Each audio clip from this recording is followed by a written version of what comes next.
다시 그 말이 복의 통로가 되게 하라.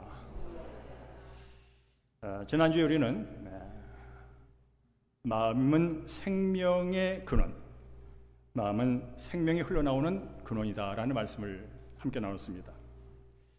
그런 그 마음이 가득 차 있을 때 어디를 통해서 나오냐면 바로 입을 통해서 마음의 속에 있는 게 나온다는 것이죠. 그래서 예수님께서 말씀했습니다. 마음에 가득한 것을 입으로 말합니다. 마음에 가득한 것이 입으로 나오게 된다는 거예요. 마음에 감사가 가득하 있으면 감사가 쏟아져 나오고, 마음에 두려움으로 가득 차 있으면 절망과 불안의 언어가 터져 나온다는 거예요. 그리고 마음에 믿음이 있으면 그 믿음에 합당한 말이 나옴으로 말미암아서 환경과 삶을 극복하고 이기는 능력으로 바뀐다는 것이죠.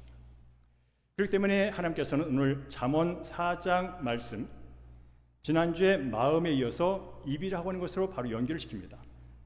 마음과 입이 따로 있는 게 아니라 마음과 입이 연결되어 있다는 거예요. 아주 친밀하게 연결되어 있다는 거죠. 그래서 말씀하시기를 구부러진 말을 내 입에서 버리며 비뚤어진 말을 내 입술에서 멀리 하라고 말씀합니다. 이 시간 사랑하는 성도님의 입술이 오늘 이후로부터 하나님의 위대한 축복을 선포하고 또 세상에 퍼뜨리는 복의 통로, 기적의 통로가 되기를 주의 이름으로 축원합니다. 여러분 아는 것처럼 말은 한 사람의 운명을 결정할 만큼 중요합니다. 그래서 잠언 18장 21절은 이렇게 말하죠. 함께 읽을까요? 시작. 죽고 사는 것이 혀의 힘에 달렸나니. 죽고 사는 것이 혀의 힘에 달렸다고 합니다. 운명을 좌우할 수 있다는 그런 의미가 되겠죠. 여러분 곰곰이 지금 생각해 보십시오. 오래전, 아주 오래전에 들었던 상처가 된 말 한마디가 아마 지금 여러분 마음속 한 구석에서 여전히 여러분의 마음을 찌르고 있을 수 있습니다. 너는 왜 그거밖에 안 되냐? 네가 뭘 할 수 있겠어? 너 어디 출신이야? 그래갖고 먹고 살겠어? 했던 그 단 몇 초에 스쳐 지나간 그 독한 말이 몇십 년이 지나도 내 가슴을 찌르는 가시로 남아 있어. 순간순간 내 삶을 지배하고 다스리고 나를 힘들게 만드는 요소가 될 수 있다는 것입니다. 반대로 여러분이 가장 힘들고 처절하게 무너져 있을 때 누군가 이렇게 한마디를 건네준 적이 있을 겁니다. 괜찮아. 주님이 함께하고 있잖아. 모든 건 지나간다고.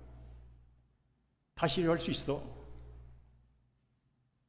세상은 너를 버려도 하나님 결코 너를 버리지 않아. 어떤 그런 말 한마디가 죽었던 마음, 절망했던 생각들을 다시 일으켜 세우는, 아마 그런 경우를 여러분은 한두 가지를 갖고 있을 겁니다. 저는 말이 저의 직업과 제 꿈을 바꿨습니다. 저는 초등학교를 졸업하고 중학교 갔을 때 영어를 처음 접했어요. 근데 영어가 재밌었어요. 그래서 내가 영어를 잘할 거라는 생각은 없고 어떤 영어가 재밌어서 앞으로 영어를 열심히 해서 외교관이 되면 좋겠다. 앞으로 나는 정치 외교학과를 갈 거야 라는 그런 꿈을 갖고 중학교 1학년, 2학년을 보냈습니다.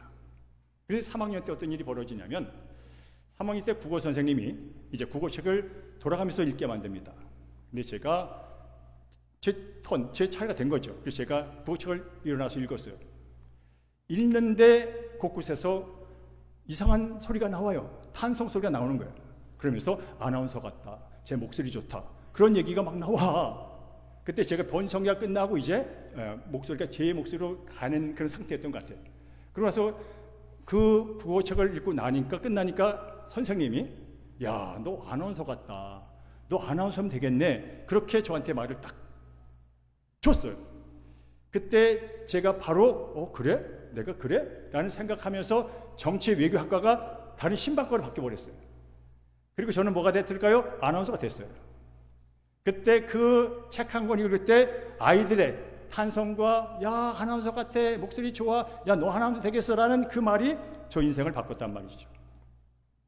그런 만큼 말 한마디가 너무나 중요하다는 거예요. 말은 단순히 우리 입을 통해서 나오는 소리가 아니라는 거예요. 말은 영적이고 강력한 창조의 능력이 있다는 거죠. 그래서 하나님도 말씀하여 가라사대, 말로 천지 만물을 창조하는 능력이 있다는 거죠. 그런가 하면 야고보 사도는 이렇게 말합니다. 혀는 작은 불씨와 같다. 혀를 작은 불씨에 비교를 합니다. 무슨 얘기냐면 작은 불씨 하나가 산천초목을 태워버릴 수 있다는 거예요. 성냥갈 하나가 저 태백산, 한라산, 백두산 그 산천초목을 태워버릴 수 있다는 거예요. 한마디 말하면 나쁜 말 한마디가 여러분의 온몸과 인생 전체를 파멸로 이끌 수 있다는 거예요. 다시 말하면 말 한마디가 어떤 사람의 인생을 무너뜨릴 수 있고, 말 한마디가 어떤 사람의 무너져 가는 사람의 인생을 일으킬 수 있다는 거예요. 그만큼 말은 중요하다는 거예요. 그래서 성경 말합니다. 구부러진 말을 네 입에서 완전히 던져버려, 완전히 없애버려라고 오늘 강력하게 말씀하고 있는 것이죠. 여러분, 구부러진 말이 뭘까? 욕설뿐만이 아닙니다. 남을 깎아내리고 뒤에서 중상모략하고 부정적인 말을 하고 불신언어를 사용하고 절망의 바이러스를 퍼뜨리는 그런 말들.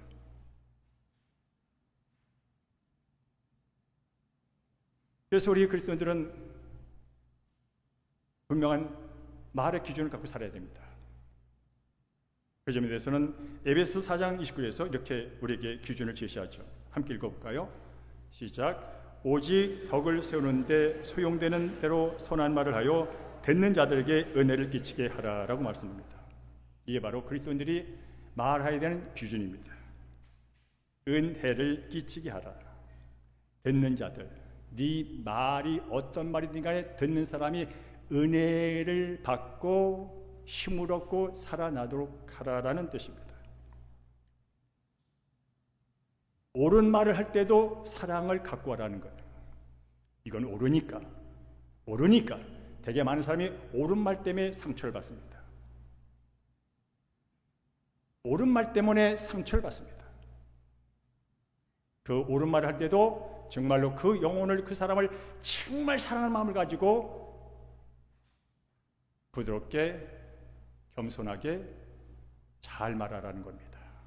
옳다고 다 옳은 게 아닙니다. 그리고 가능한 한 사람들을 판단하고 정죄하고 단죄하는 언어들을 가능한 한 쓰지 말라는 겁니다. 예수님도 그런 면에서는 아주 철저하게 자신을 절제했습니다.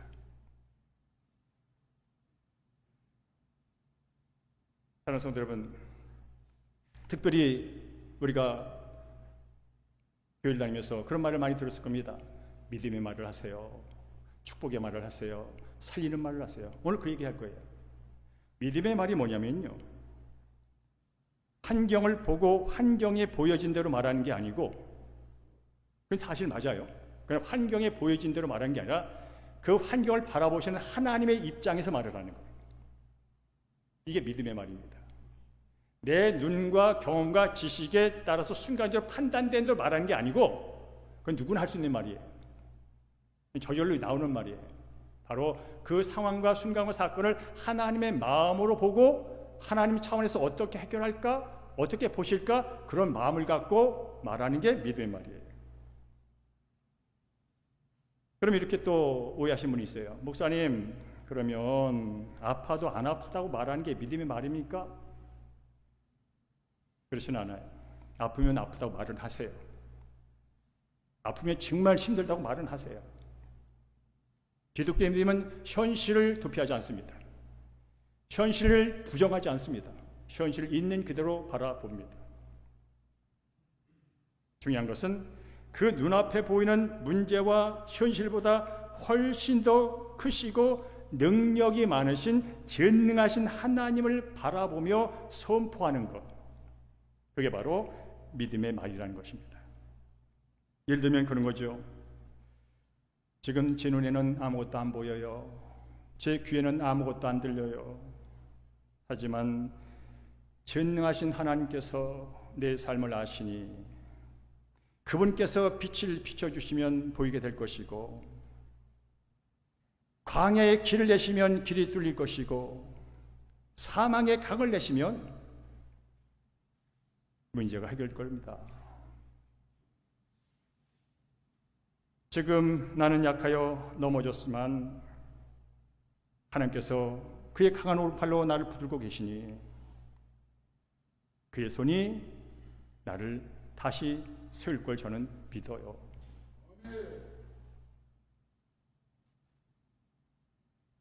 사랑하는 성도 여러분, 우리는 수많은 언어를 성경 안에서 찾아 읽고 있습니다. 그것이 실제로 내 삶에 되는 것은 내가 믿고 입으로 고백하는 것입니다. 예를 들면 그런 거죠. 민수기 13장 말씀을 여러분 잘 아실 겁니다. 12명의 정탐꾼이 가나안 땅의 정탐을 떠납니다. 40일 동안 곳곳 산지마다 다 조사를 하죠. 그리고 돌아왔습니다. 그들은 가나안 땅에 그 거대한 안악자손 거인들을 봤습니다. 그리고 견고한 성읍들을 함께 봤습니다. 그러고 나서 10명이 이렇게 보고를 합니다. 우리가 가서 자세히 살펴보니까요, 우리 올라가면 안 돼요. 절대로 안 돼요. 우리는 그들 앞에 메뚜기 같아요. 그렇게 말을 했더니 어떤 일이 벌어지냐면, 그 말을 들은 이스라엘 백성들이 완전 뒤집어졌어. 원망과 불평과 완전 삿대질과, 이러려고 우리 들고 왔냐, 누구 밥 먹이 칼에 죽이려고 들고 왔냐 하면서 애굽으로 돌아가자는 그런 원성을 쌓아서 완전히 온 백성의 가슴에 절망의 불을 지피는 그런 보고를 합니다. 그들이 바라본 것은 거인 맞습니다. 견고한 성은 맞습니다. 그런데 하나님 없이 바라봤습니다. 하나님의 약속 없이 해석했습니다. 반면에 여러분 잘 아는 것처럼 여호수아와 갈렙은 어떻게 보고를 할까요? 아니야. 그들은 우리의 밥이야. 여호와께서 우리 함께 하시면 우리가 능히 이길 수 있다고.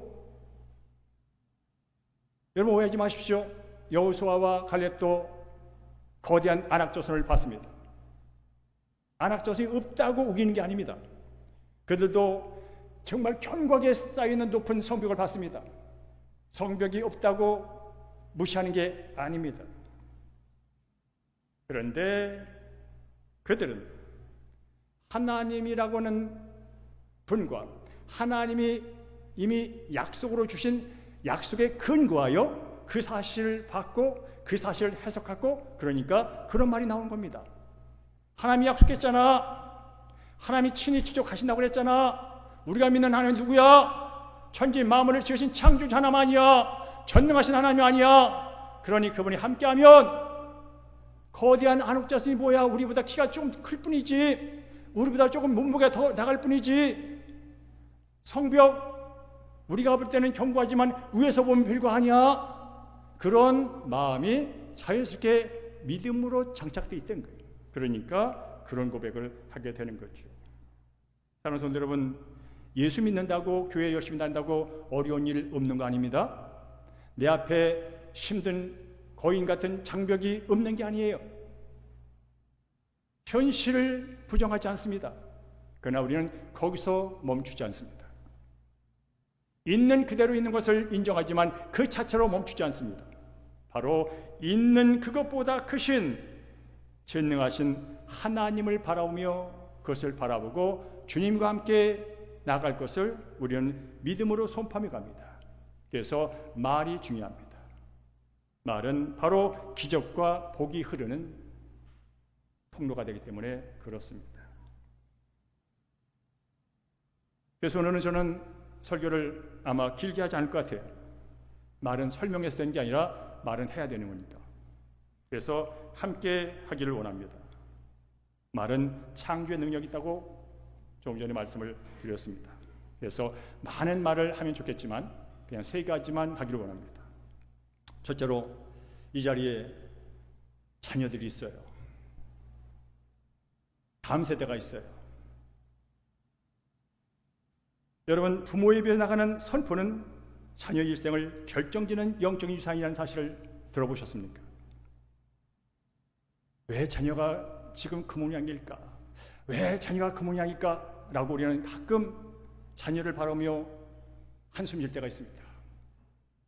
근데 저도 아버지지만 제가 어렸을 때, 아니 제가 아버지에서 애들이 어렸을 때 내가 어떤 말을 그들에게 했는가를 돌아보면 아주 부끄럽고 창피합니다. 그때는 내가 아버지로서 아들을 사랑한다는 명목으로 내가 말했지만 그 말 때문에 내 두 아들이 상처받은 걸 보면 아주 부끄럽습니다. 결국 아이들은 엄마 아버지의 말을 먹고 자라는 겁니다. 그리고 뒷모습을 보면서 진짜 변하는 겁니다. 그러면서 이 시간 늦은 것도 없습니다. 이 시간 나는 애가 없으면요, 여러분 주변에 있는 어떤 아이를 이름을 기억하십시오. 우리 교회 어떤 청년이나 청소년 이름을 기억하십시오. 그리고 띄워드릴까요? 여러분 자녀가 10명이면 10명 이름을 다 부르세요. 그리고 함께 여러분 한 목소리 아니 상관없습니다.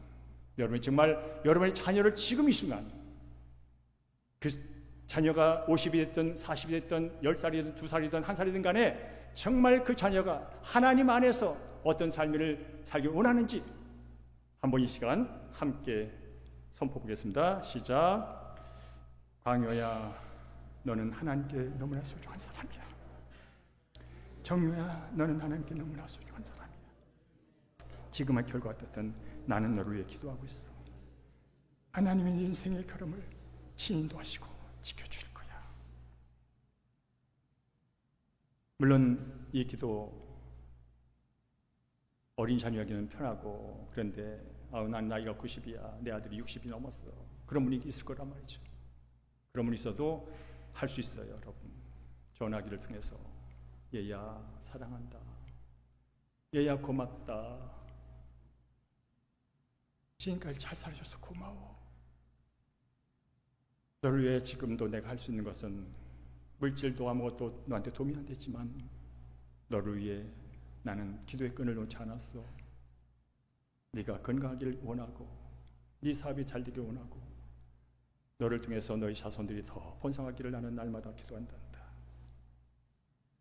이게 바로 우리가 날마다 할 말의 권세고 축복이라는 거죠. 그래서 우리가 자녀에게 많은 돈을 유산으로 물려주는 일도 중요하지만 축복의 말, 축복의 언어를 어려서부터 그 마음속에, 가슴속에 깊이 담아두는 일은 돈을 챙겨주는 것보다 더 위대한 능력이 있다는 거예요. 그런 유산이 우리 사랑하는 성도님의 아버지 되신 성령님, 엄마 되신 성도님 통해서 여러분의 자녀 가운데 계속 죽을 때까지 흘러가기를 주님으로 축원합니다. 이제 나 자신에게 복음의 능력을 선포하기를 원합니다. 저도 살아보니까요, 저도 성격이 남에게 싫은 소리 하는 거 되게 싫어하고 거친 말 하는 거 아주 부담스러운 사람인데, 나한테는 가혹하게 말할 때가 있더라고요. 딴 사람한테는 그렇게 거칠게 말을 못하는데 나한테는 거칠게 표현할 때가 많더라고요. 이것밖에 안 되는구나 너. 여기서 끝나는 거 아니야. 너는 해도 안 되나 봐. 그런 언어들이 내 속에서 나를 보면 내가 말을 하고 있더라고요. 그러나 다시 그 말에서 제가 회복된 것은 다른 게 있지 않습니다. 내가 예수 안에서 어떤 존재인지를 제가 다시 거듭하여 성경을 통하여 확인받을 때 제 언어가 바뀌더라고요. 누구든지 그리스도 안에 있으면 새로운 피조물이라, 이전 것은 지나갔으니 보라 새 것이 되었다. 영서봐, 너 옛날 너가 아니야. 너는 예수 안에서 새로운 피조물이라고. 하나님 볼 때 너는 보배로운 존재야. 너의 있고 없음과 잘남으로 판단되고 평가되고 말되는 존재가 아니라 하나님 예수 그리스도 안에서 너는 보배롭고 존귀한 자란다. 세상은 너의 외모와 세상은 너의 가진 것과 세상의 너의 능력으로 너의 평가하며 말하지만 나는 철저하게 내 독생자들을 예수의 피로 덮여진 그런 말미암아 새로운 피조물이 됐고 의로운 자가 됐고 거룩한 백성 됐고 영원히 나를 즐거워하는 그런 자로 아주 존귀하게 보고 있어. 그러니 앞으로 그렇게 말하지 마. 여러분 이 시간 가슴을 펴시고 나 자신을 향해서 스크린 있는 거를 한번 함께 여러분 차원에서 여러분에게 진실하게 얘기를 해주겠습니다. 함께 할 것이자 나는 부족하지만 전능하신 하나님의 사랑을 받는 자다. 나는 넘어졌으나 주님의 은혜로 다시 일어날 수 있다. 나는 혼자가 아니다. 위대하신 주님이 나와 함께 하신다. 아멘. 그렇죠. 우린 사실 부족하잖아요. 많이 가져도 부족하고 많이 운동을 해도 연약하고 그게 인생이라고요. 거기에 초점을 맞추고 거기에 매여버리면 나는 진짜 못난 인간이야. 그러나 전능하신 하나님의 사랑을 받는 자라고 하는 사실, 그 앞에 우린 다시 일어서게 되는 거죠. 여러분 저는 너무나 많이 넘어졌습니다. 10년 동안 많이 넘어졌습니다. 건강에서 너무나 많이 넘어졌습니다. 여러분이 제 시집을 볼 때 책갈피를 받으셨을 거예요. 그래도 오늘이 선물이라는 책갈피. 거기에 성역구절이 그거죠. 내가 넘어져도 완전히 넘어지지 아니하면 뭐라고요? 그분이 나를 붙들고 있다. 제가 넘어졌다니까요. 항암을 수십 차례 했다니까요. 근데 지금 서 있다니까요.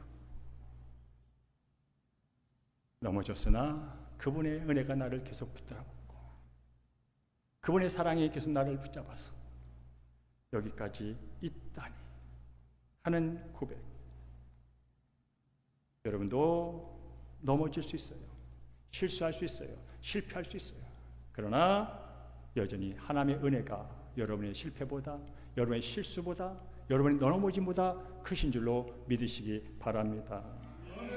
세 번째로는 이제 자녀에게 구원하겠다면 우리는 수많은 사람을 만나며 살아갑니다. 교회에서는 교우를 만나고 직장에 가면 직장 동료를 만나고 학교에 가면 친구를 만나고 많은 사람을 만나갑니다. 근데 우리는 그 만나는 사람의 형편을 다 알지 못합니다. 그 사람이 어떤 고통 가운데 있는지 어떤 절망의 순간을 지나고 있는지 우리는 알지 못합니다. 그러나 우리가 그 낯선 누군가에게 던지는 말 한마디가 그 사람을 살릴 수 있다는 것입니다. 나는 그저 친절하게 말 한마디 던졌는데 그 사람은 인생의 삶을 다시 바꾸는 어떤 동기로 받아들일 수 있다는 것입니다. 그래서 우리 옆분을 바라보면서 저거를 하나하나 똑바로 눈을 쳐다보면서 따스하게 부드럽게 사랑의 마음을 갖고 한번 해보겠습니다. 시작. 감사합니다. 수고하셨습니다. 덕분입니다. 하나님의 성령님과 함께 하십니다. 반드시 잘 될 겁니다. 저도 기도하겠습니다. 아멘. 말 몇 마디 했는데 내 기분이 좋아져. 저런 말 했더니 상대방이 좋은 걸 떠나서 내가 먼저 좋아져. 제 시집에 그런 시가 하나 들어있습니다. 오래된 몇 마디란 시가 시집에 들어있어요. 넘겨줄까요? 제가 있습니다. 사랑합니다. 감사합니다. 고맙습니다. 덕분입니다. 사는 일은 새로운 문장을 찾아내는 일보다 이 오래된 몇 마디를 조금 더 진심으로 되풀이하는 일인지도 모른다. 오늘도 같은 말을 다시 꺼내며 나는 생각한다. 행복은 대단한 발견보다 작은 마음을 자주 반복하는 쪽에 있다고 하는 거죠. 여러분, 제가 여기 서 있는 것은 여러분의 덕분입니다. 담임 목사가 돼서 암으로 투병할 때 어느 누구 하나 저한테 얼굴 붉히지 않고 옳은 말 하지 않고 기다려준 여러분의 덕분으로 제가 여기 있다니까요. 하나님의 덕분은 말할 거 없고 하나님의 사랑을 받은 여러분이 하나님의 사랑으로 저를 대해 주셔서 하나님의 마음으로 저를 기다려 주셔서 여기 있다니까. 그래서 저는 잊을 수가 없어요. 함께 쓴 모자를 잊을 수가 없어. 함께 쓴 모자를 잊을 수가 없어. 오늘도 우리 장로님이 기도하잖아요. 지금 좀 많이 좋아졌거든요. 이제 암세포 사라졌어요. 이제 유지치료하려고 해서 3개월만 더 약 먹으면 돼요. 어쨌든 간에 오늘 제가 읽은 시 한 구절처럼 행복은 거창한 데 있지 않습니다. 거창한 말에서 오지 않습니다. 사랑합니다. 감사합니다. 고맙습니다. 축복합니다. 덕분입니다. 이런 말을 우리가 자주 진심을 담아서 누군가에게 할 수만 있다면 그게 바로 우리의 사랑이 흘러가는 것이고 따스한 온기 속의 관계를 이어가는 것이고 누군가 절망하고 힘든 사람을 일으켜 세우는 위대한 언어가 될 수 있다는 사실입니다. 근데 문제는 이렇게 오늘 설교를 들으면서도 그래 오늘부터 말투를 바꿔봐야지, 오늘부터 믿음의 말을 해야지, 오늘도 복음의 말을 해야지, 오늘도 살리는 말을 해야지 라고 하고지만 또 며칠 지나면 예전의 혈기와 예전의 말투와 예전의 말 습관이 또 터져 나온다는 거지요. 왜 그럴까요? 말의 뿌리는 입술에 있는 것이 아니라 마음에 있기 때문이겠습니다. 말의 뿌리는 입술에 있는 것이 아니라 마음에 있기 때문에 그렇습니다. 그래서 마음을 지키라는 말을 먼저 예수님이 성경에서 하는 겁니다. 마음이 잘 지켜져야 입술도 지켜지는 거야. 입술만 지킨다고 말이 지켜지지 않아 라고 말합니다. 따라서 우리는 어떤 마음을 가질까요? 예수 그리스도의 십자가 복음의 마음으로 우리 마음이 채워져야 합니다. 하나님의 복음의 사랑의 메시지로 우리 마음이 도배되어 있어야 합니다. 예수님의 십자가에서 피우신 그 사랑으로 내 마음이 가득 차 있어야 합니다. 그 마음이 있을 때 내 입을 통하여 용서의 언어가 나옵니다. 예수의 십자가 사랑과 은혜의 메시지가 내 속에 가득 차 있을 때 격려와 칭찬과 치유와 소망의 말이 나옵니다. 내가 살아난 것도 예수님의 은혜였지. 예수님이 내가 여기 있는 것도 예수님의 용서였지. 내가 지금 치유된 것도 예수님의 피 흘림의 결과였지 라고는 메시지가 내 안에 가득 차 있을 때 자연스럽게 흘러나온다는 거죠. 여러분 그거 아십니까? 예수님이 십자가에 달려서 이제 정말 고통스러운 시간을 보내고 있어요. 그럴 때 그 옆에 있던 자들이 이렇게 말합니다. 네가 진짜 하나님의 아들이면, 네가 진짜 메시아면 데려와. 그럼 내가 너 믿을게. 그런 격한 말을 합니다. 조롱의 말을 합니다. 승질나는 말을 합니다. 그때 예수님이 이렇게 말합니다. 아버지여, 저들의 죄를 용서하여 주시옵소서. 여러분 그게 가능할까요? 저는 죽었다가 해도 가능하지 않습니다.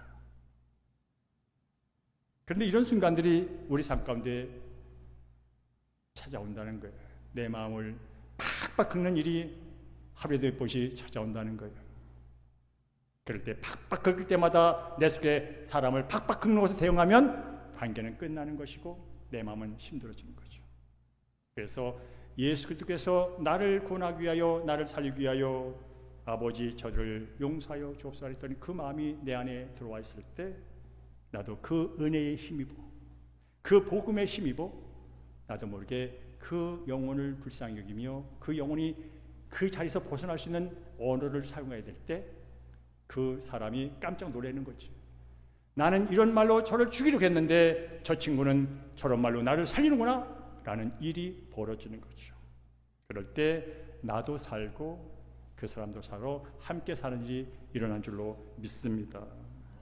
그래서 복음이 내 안에 온전히 들어오면 마음이 달라지면 말이 달라지는 겁니다. 그래서 예수 믿으면 달라지는 겁니다. 예수 믿으면 달라지는 게 마땅합니다.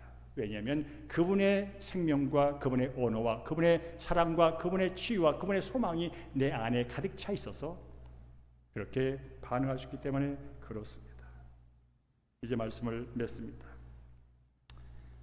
우리는 하루에도 수만 가지 말을 하고 삽니다. 근데 아십니까? 내가 던진 말 한마디가 허공에 그냥 사라지지 않고 누군가의 가슴에 박힌다는 것을. 첫째는 말한 나한테 박혀. 저 사람이 싫어서 저 사람을 미워했는데 그 말이 나한테 먼저 박혔어. 왜냐면 내 안에 박혀 있는 게 나가는 거니까 있는 거야. 그런 마음을 갖고 있으면 내가 먼저도 힘들어. 그래서 우리는 오늘 배운 것처럼 자녀에게는 축복의 말을, 나 자신에게는 복음의 말은 예수의 십자가에서 바뀌어진 내 정체성에 근거한 말을, 내가 아프고 없고 저 사람도 못하고 하는 그런 언어가 아니라 예수 그리스도 안에서 변화된 나라고 하는 그 안에서 말하는 그 복음의 언어, 그리고 만나는 이웃에게 뭐라고요? 살리는 말, 살아나는 말, 그런 말을 한 박자만 쉬고 할 수 있다면 거기에 따스함이 흐르게 될 것이고 거기에 생명과 소망과 치유의 놀라운 역사가 일어나게 될 줄로 믿습니다. 다만 요한도 사랑하는 우리 성도님과 하나님이 함께함으로 지난주 이사에서 큐티할 때 나왔던 그 복, 하나님을 신뢰하는 자에게 하나님께서 주는 샬롬 샬롬의 복, 샬롬 샬롬 샬롬 온전한 형통의 복, 단순히 기분의 평안이 아니라 인생 전체가 온전히 하나님 안에서 새롭게 빚어지고 그 아름다운 빚어짐이 세상을 흘러가 세상을 살리고 세상을 유익하는 그 복, 그 복을 다음 주에 여러분 삶 가운데서 풍성히 누리기를 주의 이름으로 간절히 축원합니다.